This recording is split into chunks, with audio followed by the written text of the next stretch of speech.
बीड़ में संजय सिरसाट ने राहुल गांधी के परभणी दौरे पर तीखा हमला करते हुए कहा कि राहुल गांधी राजनीति करने आए हैं।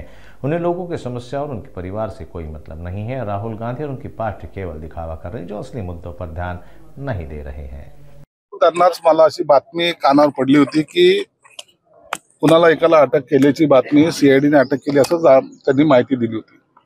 ती खरी का खोटी हे कन्फर्म करण्यासाठी मी एसपींना फोन लावला, परंतु एसपीने सुद्धा सांगितलं की त्याची अधिकृत माहिती माझ्याकडे आलेली नाही। मी सुद्धा त्याचा पाठपुरावा करतोय, कारण की ह्या हत्याकांडच म्हणलं पाहिजे, याच्यामध्ये अनेक एजन्सी पोलिसांच्या मार्फत सुद्धा इन्व्हॉल्व केलेले आहेत। म्हणून आरोपीची अटक केल्यानंतर गुप्तता पाळणे सुद्धा होऊ शकतं किंवा त्याला अटक केली की नाही याचा आणखी दुजोरा जोपर्यंत अधिकृतपणे ते जाहीर करत नाही तोपर्यंत त्याच्यावर भाष्य करता येणार नाही। विरोधक धनंजय मुंडे यांच्या संदर्भात आरोप करतात, त्यांच्या संबंधित तो मुख्य आरोप आहे असं सांगितलं जातंय। आता पालकमंत्री काही दिवसात वाटत बघा, तुम्ही ह्या संतोष देशमुखाच्या हत्येला राजकारणामध्ये आणू नका।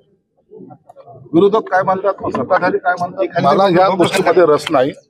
आमची भूमिका स्पष्ट आहे की ह्या संतोष देशमुखच्या हत्यामध्ये ज्यांचा हात असेल, मग तो कोणीही असो, कोणत्याही पक्षाचा असो, त्याच्यावर कारवाई ही झाली पाहिजे। एखाद्याची हत्या होते त्या टायमाला मला जो आता फोटो दाखवला देशमुख त्यांच्या भावाने, त्याच्यामध्ये जे काही मुलं दाखवले ते 24 ते 26 वर्षांची मुलं आहेत।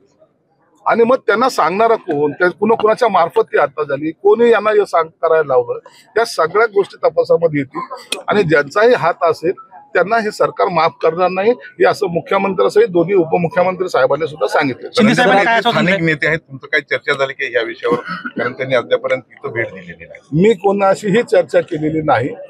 मला एकनाथ शिंदे साहेबांनी पाठवलेलं, त्यानुसार मी या ठिकाणी आलो। मी पोलीस अधीक्षकांशी चर्चा केली आणि डायरेक्ट या ठिकाणी आलो। शिंदे साहेबांचं काय म्हणणं होतं, आपल्याशी काही चर्चा झाली?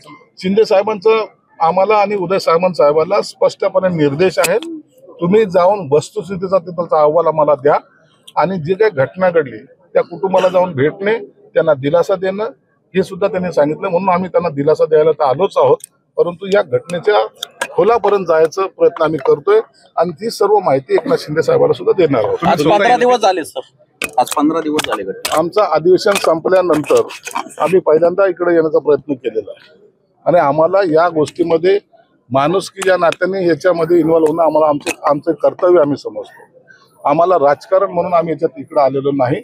आम्हाला त्या संतोषच्या कुटुंबियाला न्याय द्यायचा आमचा प्रयत्न आहे। आता आपण बोलताना असं म्हणाला की संतोषचं घर वगैरे जळतंय, मुख्यमंत्र्यांनी काहीतरी जाहीर घर बांधून देण्याचं जाहीर केलं तुमच्या मार्फत, अशी माहिती येते, ती खरी आहे? आता थोड्या वेळामध्ये उदय सामंत येतील, निश्चित आम्ही असं कुटुंब वाऱ्यावर सोडणार नाही आणि निश्चित त्याचा तुम्हाला सुद्धा प्रत्यय येईल। शासनाची मदत ही वेगळी जाणार आहे, पक्षातर्फे आम्ही त्यांना मदत करणार आहोत आणि ही थोड्या वेळामध्ये उदय सामंत या ठिकाणी मदत जाहीर करतील। तुम्ही एसपींना पण बोलला, स्वतः त्यांच्या कुटुंबाची भेटला, तुम्हाला काय जाणवलं? जे विरोधकाकडून आरोप केले जातात की खंडणी आणि काही राजकीय हेतून ही सगळी घटना घडली, तुमचं काय निरीक्षण आहे? नाही, हे खंडणीचाच प्रकार आहे, हा प्रकार खंडणीचाच आहे आणि एक दहशत माजवणं ज्याला म्हणतात, ज्या पद्धतीने एखाद्यावर अटॅक करणं किंवा एखाद्याला मारणं, यात त्यांनी हे दाखवायचा प्रयत्न केलाय की आमच्या नादाला जर लागाल तर तुम्हाला याच पद्धतीने आम्ही मारू। म्हणजे ही जी काही दहशत आहे ही फार भयानक आहे। भविष्यामध्ये जर ही दहशत बीड जिल्ह्यावर जर एक प्रस्थापित झाली तर ह्या बीड जिल्हा हा बाकीच्या राज्यापेक्षाही पुढे जाईल आणि मला या जिल्ह्याचं नाव हे ब्लॅकलिस्ट असल्यासारखं होईल।